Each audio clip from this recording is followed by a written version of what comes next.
Bonsoir à tous, ravi de vous retrouver pour le 18h30 à la une ce vendredi.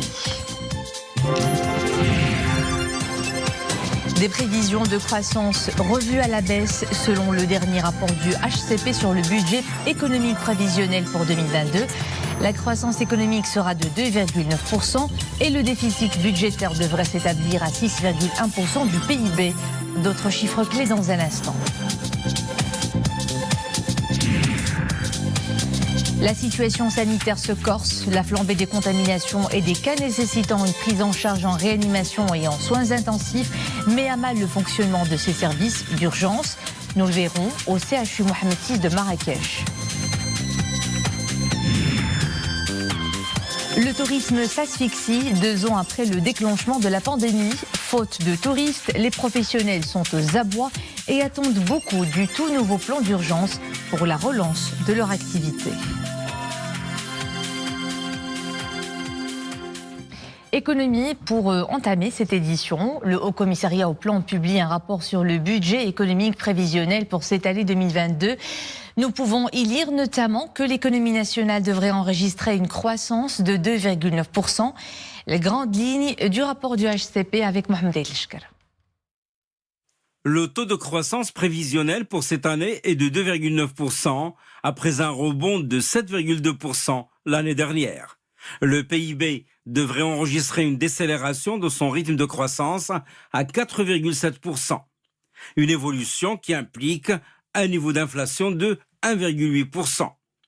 Ces prévisions de la croissance économique nationale pour cette année 2022 se basent sur le scénario d'une production céréalière moyenne durant l'actuelle campagne agricole. Pour ce qui est du déficit budgétaire du Maroc, il devrait se situer à 6,1% du PIB. Les dépenses d'investissement devraient atteindre 7,2%.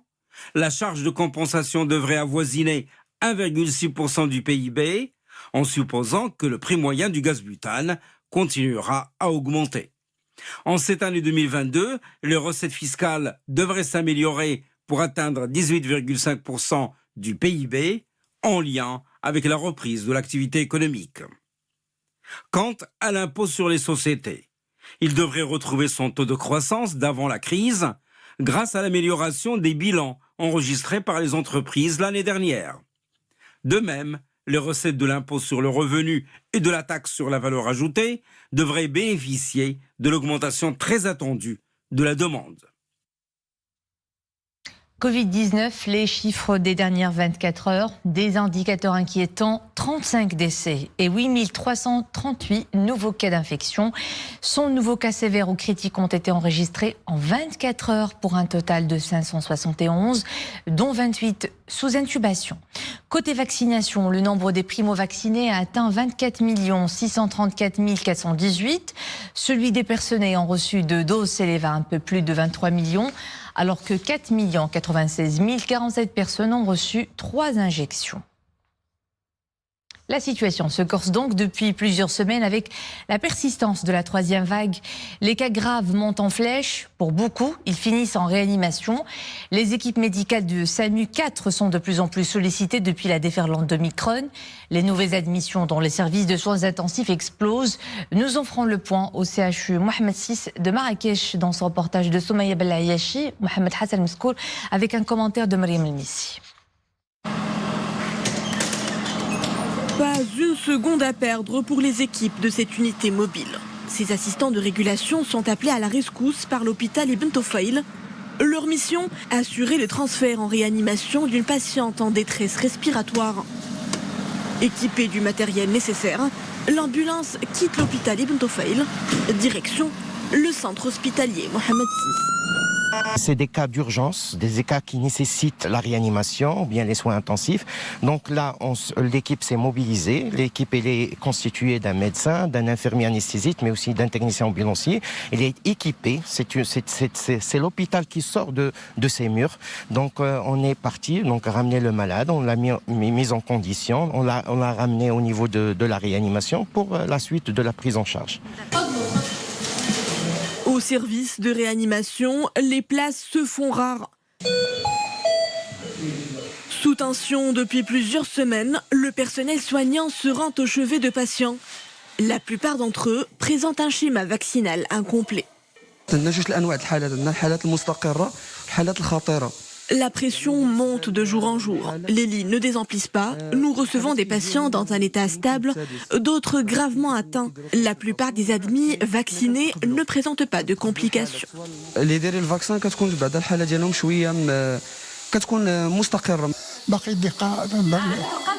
Je suis asthmatique et cardiaque. Depuis ma contamination, je souffre d'essoufflement. Je vais mieux depuis mon arrivée au service de réanimation. Heureusement, je suis triplement vaccinée. La semaine dernière, 536 entrées en réanimation et aux soins intensifs ont été recensées à travers le royaume, contre 42 seulement au cours de la première semaine de la vague. Les décès s'alignent sur ces tendances haussières. 65 personnes sont décédées des suites de leur infection au cours de la semaine dernière. 70% parmi elles sont non vaccinées. Place maintenant à notre rubrique destinée à la CAN 2022, l'actu du tournoi continental. Avec les 4 matchs hier de la phase de poule, nous connaissons désormais le programme des 8e de finale, évidemment. La sélection nationale marocaine de football affrontera mardi prochain à Yaoundé son homologue malawienne. Pour le reste du programme, heure GMT plus 1 heure du Maroc après-demain dimanche. 23 janvier à 17h, le Burkina Faso affrontera le Gabon et à 20h, Nigeria-Tunisie. Lundi 24 janvier, 17h, ça sera la Guinée face à la Gambie et à 20h, le Cameroun et le Comore. Mardi 25 janvier, ce sera à 17h, le match Sénégal-Cap-Vert et à 20h, Maroc-Malawi. Enfin, mercredi 26 janvier à 17h, la Côte d'Ivoire croisera le fer avec l'Égypte et à 20h, le Mali affrontera la Guinée équatoriale. Et à partir de dimanche prochain, donc, ce sera la reprise de la compétition de la CAN 2022 et la reprise également de notre rubrique spéciale CAN avec notre chroniqueur sport, Boubkar Ben Rabrit.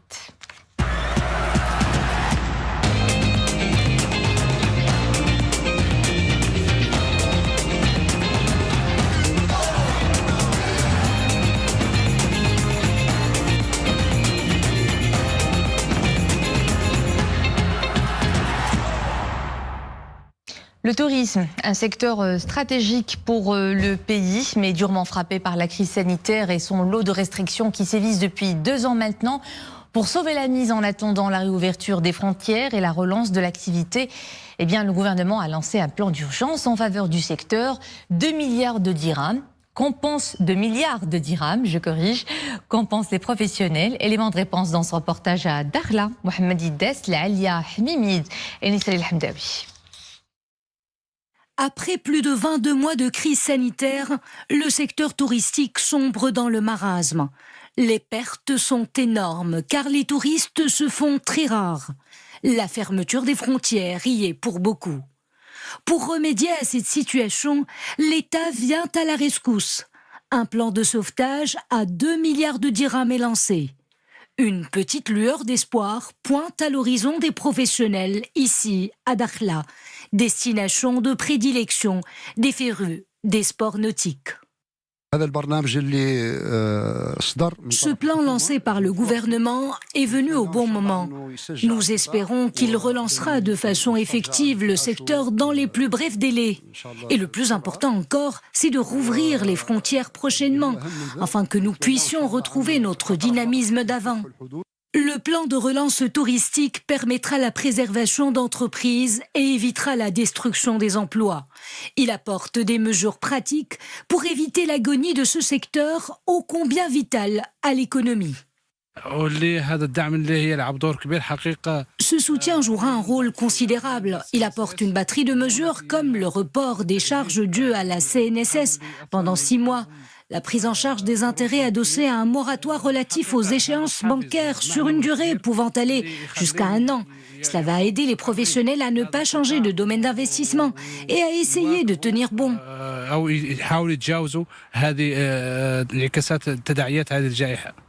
Un vent d'espoir souffle sur le secteur touristique dans la Perle du Sud. Les professionnels se préparent pour un redémarrage de leur activité et scrutent le ciel en attendant éventuellement son ouverture. Et avant de nous quitter, cet extrait d'un concert de musique qui vient de démarrer au pavillon marocain au Salon international de Dubaï. Concert donné par l'artiste marocaine El Ghait Ben Sahraoui, alias qui est née à Casablanca, est une autrice, compositrice, interprète. Elle mêle dans ses chansons les influences hassani, jazz, gospel, soul, afrobeat et musique Sophie. Regardez ces extraits.